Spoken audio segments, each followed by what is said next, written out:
இரண்டாம் ஆளாகிய கடவுள்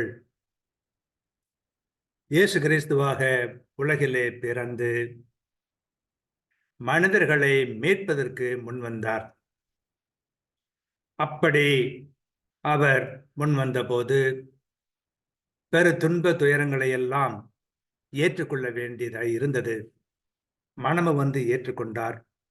மனிதரை மீட்க வேண்டும் என்ற பேராவல் அவருக்கு இருந்ததனால் அவர் அதற்கு முன்வந்தார்.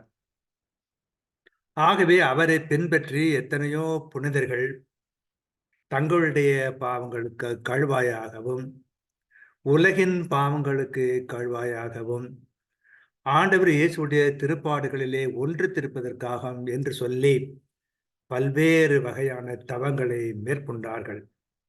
சிலர் ஓரளவு தவம் செய்தார்கள், பலர் நிறைய தவம் செய்தார்கள், கடும் தவம் செய்தார்கள்.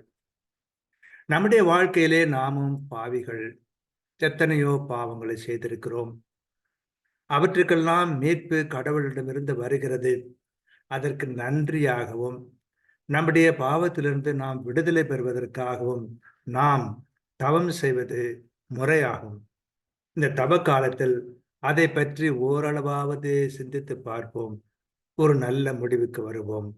ஆமென்.